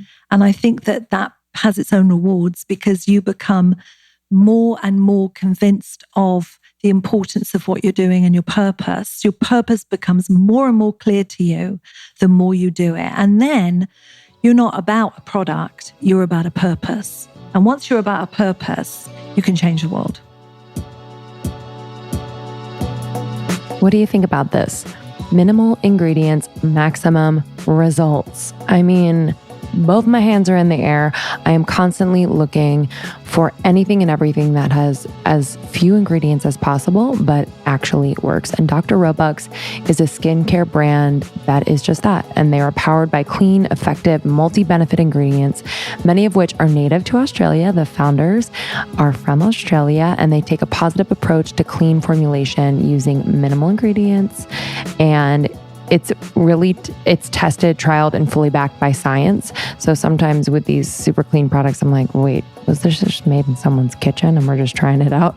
No, but this is trialed and fully backed by science. Every vitamin, antioxidant, and professional grade active ingredient used by Dr. Roebuck's is sustainably sourced, wow, and fair trade and personally vetted by its founders. Their products are cruelty-free of parabens, sulfates, gluten, fillers, synthetic fragrances, harmful chemicals, and dyes. And best of all, they are great for all skin types. So awesome. So no one is left out here. And I especially love the no synthetic fragrances, because sometimes when I get skincare, I'll try things out and they are so potent. Like they smell like they're super florally. I just want something super clean. You can find Dr. Roebuck's on Sephora.com. And I just wanted to shout out some of their products that I am loving right now. It's summer. My skin is a little dry. I'm trying to protect it, but at the same time moisturize it. So I'm really loving their Bondi Hydrating Mist. And I am obsessed with Tassie, the anti-pollution serum. Their serums are just so incredible. My skin is left super dewy and protected. The serum, this anti-pollution serum in particular, is a treatment formulated with vitamin A, C, and E, and miramase that helps strengthen the skin. So it has powerful antioxidants, blueberry extract, ginseng to help shield the skin from environmental aggressors, which we have here in LA, so I gotta be careful. I'm also obsessed with Down Under, which is the collagen boosting eye treatment. And that is a cult favorite, so I would get it ASAP. Again, Dr. Roebuck's is available at Sephora.com. Just search Dr. DR and then Roebucks, Roebucks. Cannot recommend enough. If you have questions and want to know what else we're using, join the secret Facebook group and we'll talk about it. The star of the show is avocado, and the brand is Chosen Foods. You all have spoken. You've tried Chosen Foods. You've ordered in bulk because our discount is insane. But this brand just stands tried and true when I'm in the kitchen. It's a health food company with a focus on real, nourishing food. They offer a variety of healthy fats, plant-based proteins, and ancient superfoods. And they are known for their 100% pure avocado oil for cooking. And they have pure oil sprays. It just got me choked up in place of conventional cooking sprays. And they're just bringing people back into the kitchen. You know what I mean? I am obsessed with their infused avocado oil sprays. I know you are too out there, Almost 30 Nation. We've heard from you. It's so sweet when you let us know what you're using, how you're using it. It inspires me in the kitchen. I am currently obsessed with the chili lime ginger avocado oil spray. I'll put that on my white fish. So I'll do like a delicate white fish and I'll marinate it in that. So I'll like spray it on, let it sit for a little bit, and then I'll sear it on each side. It's delicious. I also use the Simply Cinnamon when I'm cooking waffles and pancakes and just yummy breakfast food that I'll eat at any hour of the day. And finally, I love their Simple Garlic avocado oil spray. Cannot go wrong. You can put it on anything. I've sprayed it on popcorn. So get at me. So we cannot recommend this brand enough. And just so you know, we've said this before, but if you're not aware, avocado oil is a high heat cooking oil with a smoke point of 500 degrees. It's a neutral flavor and is made in an allergen-free facility. But the smoke point is really, really important to note because olive oil has a 350 degree smoke point. So if you are cooking that at higher than 350 degrees, it's going to be emitting not good things for your body. So no propellants and emulsifiers, nothing like that. So we just want you to be aware. So you can go to chosenfoods.com/almost30 and then use the code almost30 to get 50% off your order of $10 or more. This is insane. So I would stock up on your avocado oil mayos, pure oil sprays, and all those things. So it's chosenfoods.com/almost30 and then use the code almost30 for 50% off your order of $10 or more.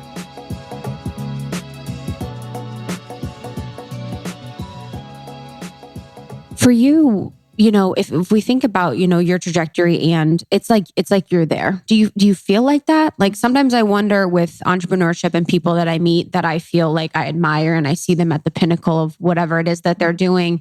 And I know myself personally, do you shift that goal so that you never have reached it? Or do you feel like you're like, okay, I feel really good. Like I feel like I reached the exact goal and the vision that Raymond and I had in our Marina Del Rey apartment.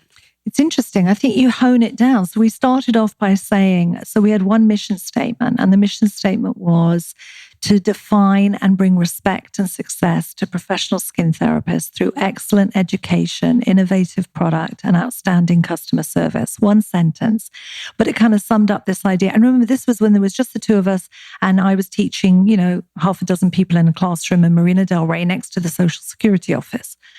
And yet that was our North Star that led us through. And oddly enough, first thing that happened was I was teaching every class. Then we started expanding and I was doing product development and teaching. And then I was training teachers. And then we were training teachers who would train other teachers because we had to expand. And you have to delegate. And you delegate everything which someone else could do it better. Keep only that which only you can do. So if it came to talking about the brand story, going to New York and talking to press, it was me.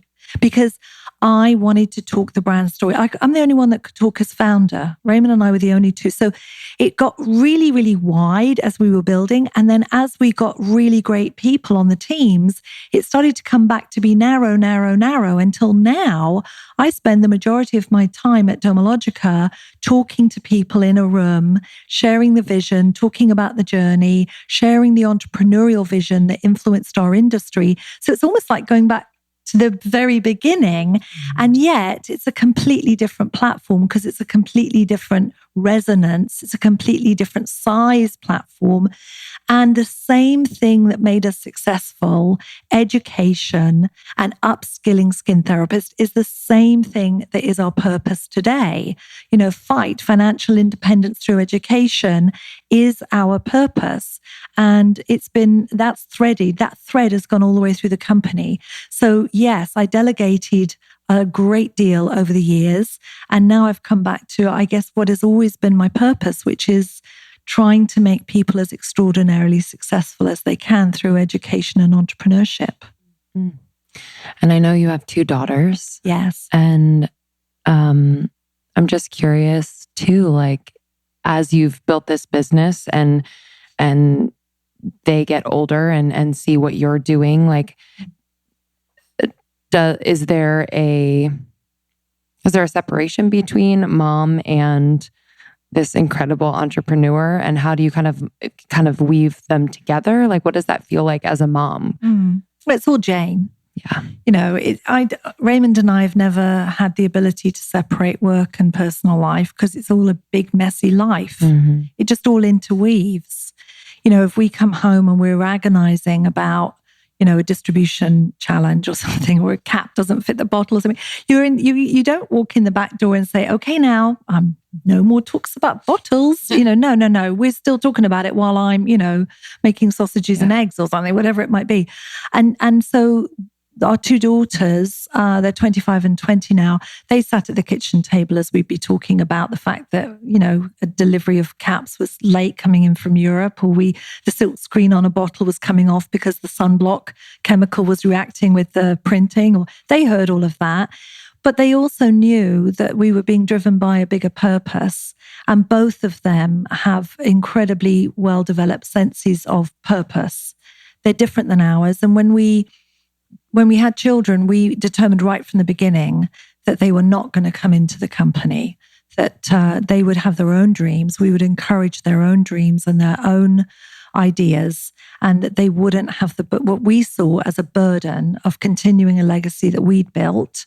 And we just felt, and if by some crazy universe circumstance they said, I really want to have a skincare company, we'd help them, we'd mentor them, we'd help them, with our contacts, but it wouldn't be Dermalogica because it would never be their outfit. They'd always be wearing our clothes. And when you're an entrepreneur, you make the company like a bespoke suit. You cut it to fit yourself and your own strengths and weaknesses, and that's not theirs. So neither of them wanted to come into the company. Both of them are highly creative, and they're both completely different. Our eldest daughter is an artist, and she lives in New York, highly creative. I ask her for all kinds of advice around creativity and joining up the dots of creativity. And our youngest daughter is studying criminology at the University of Maryland and wants to be in the FBI. So, completely different people, and both of them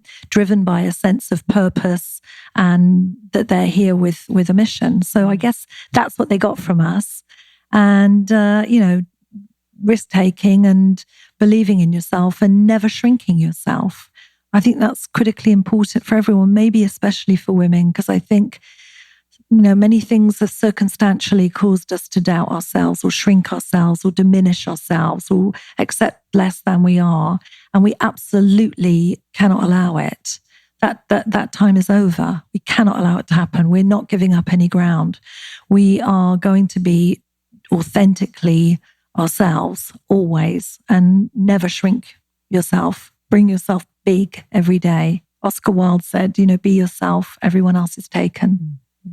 I love that when you spoke on that at our International Women's Day panel. That was so beautiful, talking about not shrinking yourself as the advice that you would give to women nowadays. And I want to talk about something as it relates to that. So what does it feel like being, you guys don't use the phrases about beauty. It's not the beauty industry for you. So, and you're so confident and it's just, I would think that you were doing what you're doing, but I would never think it's related to beauty. So how have you made that distinction where you guys aren't really in that realm? And what do you think about like the beauty industry, like the word beautiful, like what conjures up in your mind when you think of that?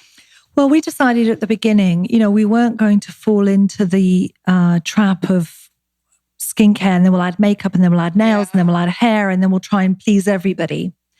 We wanted to have a very tight niche in professional skincare, and we wanted to have a therapeutic effect with our products and our treatments. So for us, it was skin therapy. We've never used the word beauty. And the reason's really simple. Because I came from a professional background, I've always been very interested in people whose skins were not at their healthiest condition. So cystic acne was always one of my big client groups, because I feel strongly that they need a skin therapist and need support emotionally. It's a very, very difficult journey to make.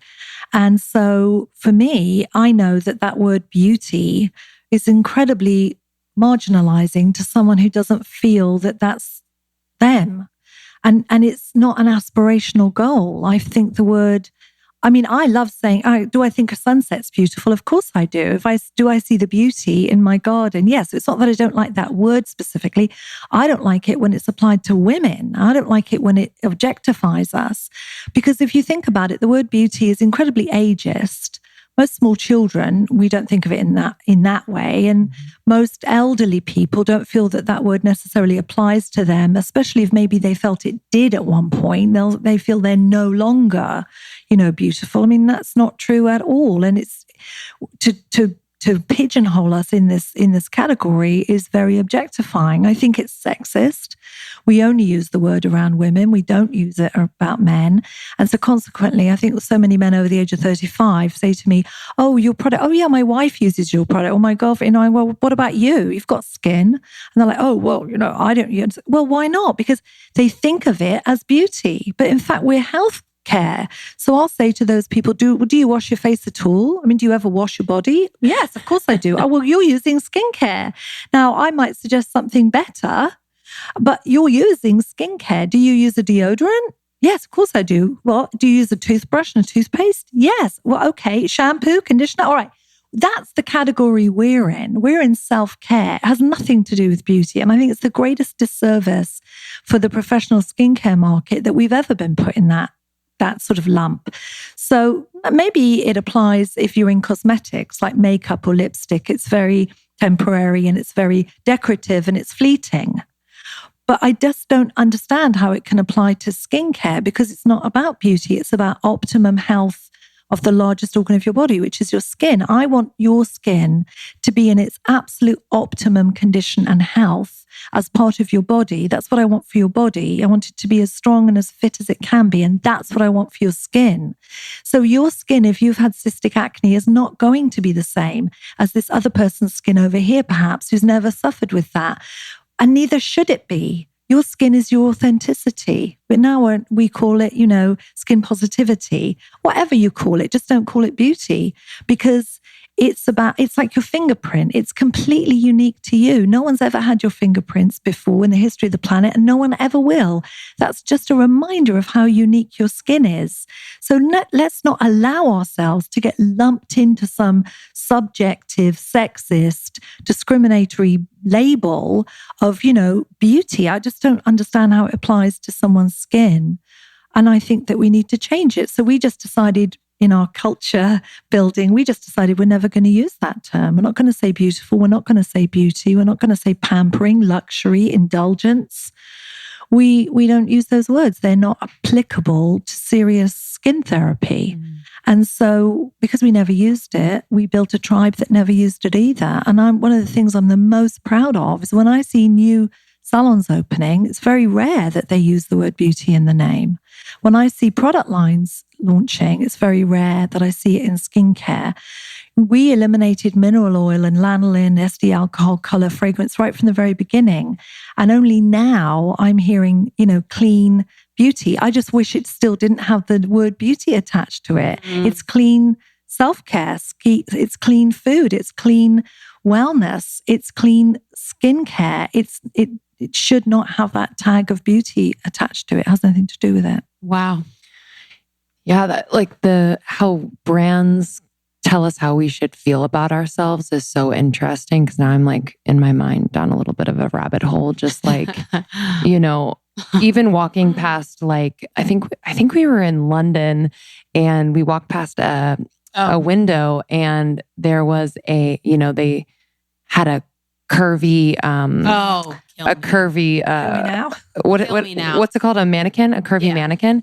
And literally it was Krista and I. And we're like, honestly, and it was like, wow. It was honestly, she was just me. I was like, oh, cool. But it's, you know what I'm saying? Where these brands think they're doing good by saying, oh, we carry curvy, whatever. And the models are literally normal exactly women. I don't need another label. It's not don't swap that label that I already told you I don't like for now this other label. Stop labeling me. Just stop putting me in a box. I think it's the conversation that we're having around gender. I think it's the conversation we're having around labeling. Absolutely. Stop othering people. We're all human beings, we're all being the best that we can. And we're all working to have a life that we can be proud of. No one is not looking for that. Just give us all the equal opportunity to achieve it. And stop labeling. And please, brands out there, don't think it's now the cool thing to use the new label. Just don't. Truly. Just talk about your purpose, your brand, what you do really well, what you care about. Just keep talking about that. The tribe will find you. Don't worry about giving them the right label that they will relate to you.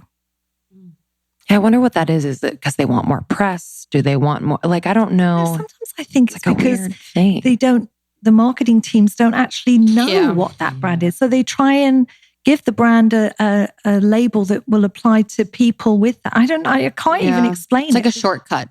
Yeah. Because with the brand mission in the store, if you understand that, then you don't need the label. No, you don't need the label. And I also think that, we talk a lot about purpose in a brand, but it has to be authentic. You can't just Lego brick on a purpose. Like, oh, somebody said we need a purpose. Okay, so what should we support? Oh, we'll just Lego brick that on. If it has nothing to do with the way the brand was built or behaves, or nothing to do with the behavior of the brand, then first of all, I'm not going to remember it. Secondly, I'm not going to care about it because I don't believe you actually care about it. So dig into your story and what is it that really drove you to do what you've done? In that big messy baby pile, there's the nugget of your purpose. It's there. Look for it and get hold of the founders if they're still alive and ask them about it if you don't know, but dig in and find it. The story of what built some of the, longest standing brands are the most beautiful stories, and many of them have been lost because, the marketing labels took over and the sense of identity of that brand got lost, and it's a big shame. You did mention, that was really beautiful. You did mention about acne, cystic acne. And I think a lot of girls in our community are really struggling right now with skin. I see it in conversations in our Facebook group, and people talk about it all the time. Like what is your experience of the issues that contribute to that, and what products, Dermalogica products, could they use that would help them with their skin therapy? Well, it's not just girls that suffer. Yes. It's, everybody that We're like, suffers. don't label. And I'm like, just girls. Well, it's okay because you know what? We all have habits, right? And we break our habits. So hopefully we move on. We use different language, that's all. But I think that, and in some regards, if you feel more comfortable in society wearing makeup, it's easier to cover up than, if you don't. And that's even harder. You're going out there with your bare face every day and you're struggling. Well, it has huge effects because emotionally and socially, it has a devastating effect at the time in your life that you're most vulnerable. And I know that social media hasn't helped that one bit. It's actually made it incredibly worse. And so we've got, a lower rate of teen pregnancy now, but a higher rate of teen suicide. What does that tell us? We're not out there as much doing things, and yet, we're at home and beating ourselves up and self-loathing. And that has to change. It's not sustainable. It's not a society that any of us want to live in. Neither should we. And so every skin has an opportunity to come to its optimum level of health and wellness. And it is different for every skin.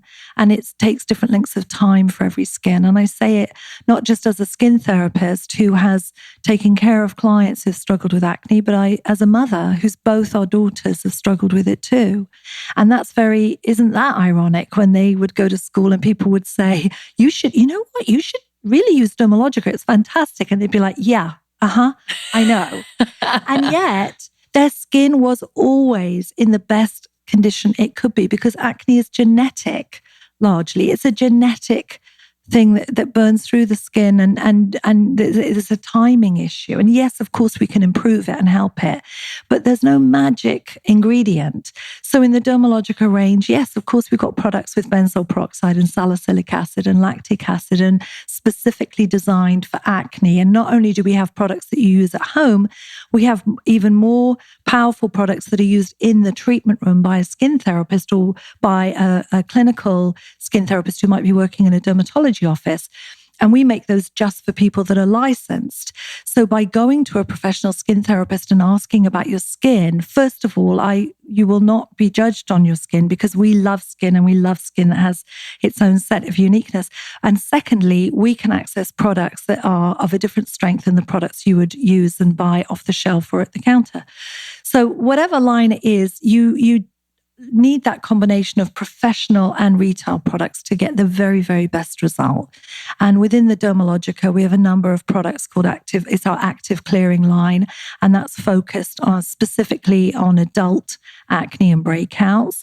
And we have Clear Start, which is our subcategory brand, which is focused on teen acne specifically, which is a little different because teen acne can tend to burn out when you get to your early 20s, whereas adult acne, hormonally based, all acne is, and that can continue. I've also seen a rise in cosmetic acne, which is as a result of using specific products, which usually isn't pustular and cystic. It's more comedones, blackheads, milia, whiteheads, and it's under the surface. And I think a lot of that is because people are just using the wrong products in the wrong sequence.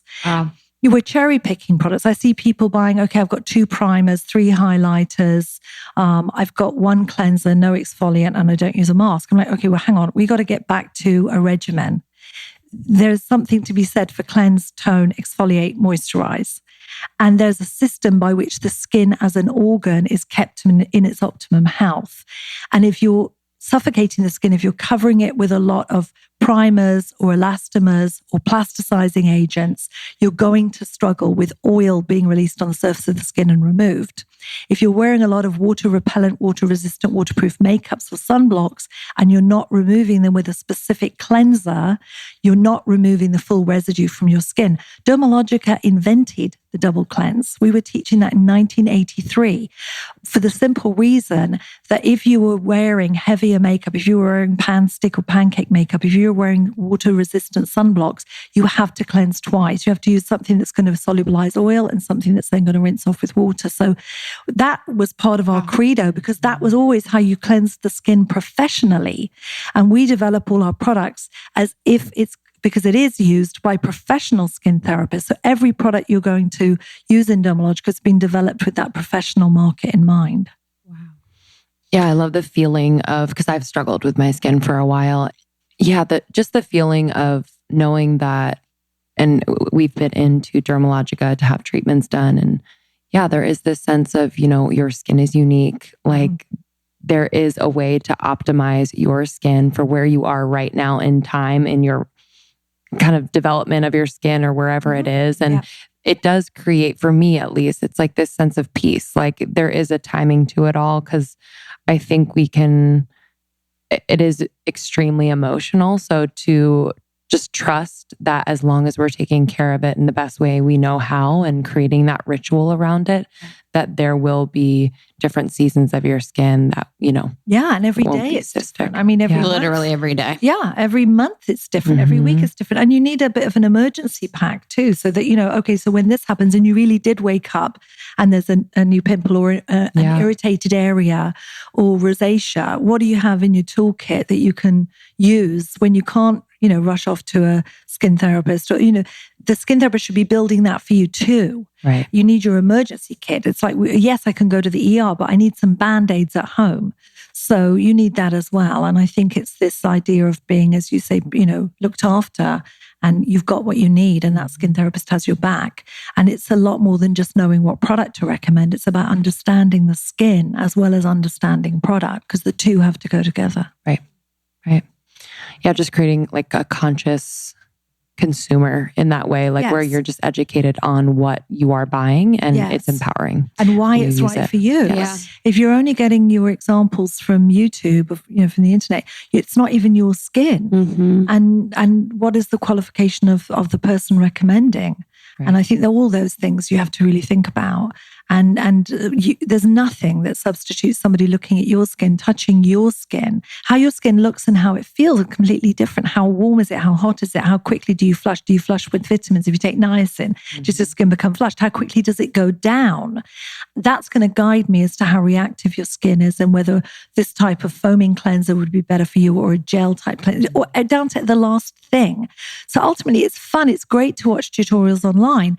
But at some point, somebody has to look at your skin and decide with you, because you're living inside it, what are the things that your skin is reactive to? Some people are reactive to vitamins, some people are not. Some people get dry skin around the mouth from a plaque removing toothpaste, other people don't. Some people get, irritation from color in a product, fragrance in a product, others don't. You have to figure it out with someone who understands skin and product. Amen. So we're going to take a break, and you're going to look at our skin. And we're going to talk about our skin specifically. This has been amazing. I would love to end with what you're looking forward to this year. This year, I'm very much looking forward to expanding our reach to entrepreneurs and to skin therapists at Dermalogica. We're determined. We have our new online education program around entrepreneurship launching. It launches this year, 2019, and it's an online education program for people in the industry who they don't necessarily have to use Dermalogica. They don't necessarily have to come to class. This is a business entrepreneurship training that is accessible completely free of charge, available to anyone, who can access it, and is working in the salon professional industry. And for me personally, I'm very committed to funding and supporting local entrepreneurs with Found LA, which is our nonprofit piece of the Wurwand Foundation. And collectively, hopefully we'll reach a lot of people who need help, both not just with their skin, but also with their education and business. And if we've done that, then it'll be a great year. Wow. Incredible. So Found LA. Yeah. Great. Perfect. Yeah. Thank you so much. You're a powerhouse. It's insane. Yeah. Love being around you. We love being around you. And Thank we you. love the team. I've worked with you guys for years now. I have always loved your team through my blog, and Jenny and everyone, that's here. They've just been a true delight. And it's such a, can be so attributed to the culture that you do provide everyone. And it is funny you say the last thing, the trust thing, because I remember when I first was approached by your team to work together, I was already using the products, but I was like, I do trust Dermalogica, and I didn't know why. I'm like, they're really good. But, I hadn't, it's a funny thing that you say that, because it is true. It's like, I think it's like a staple. When you eat food that somebody loved cooking, you're eating the love, right? You feel the love. Yeah. That's so true. Yeah. And you guys can use code almost30 for a discount on Dermalogica products. And if you're coming to join us on tour, you get some Dermalogica goodies, which is so exciting. Yeah, we're so grateful. Yes, Such a good fit. Yes. Thank you so much for being here. And thank you everyone for listening. We love you, and we'll see you next time. See you next time. Bye.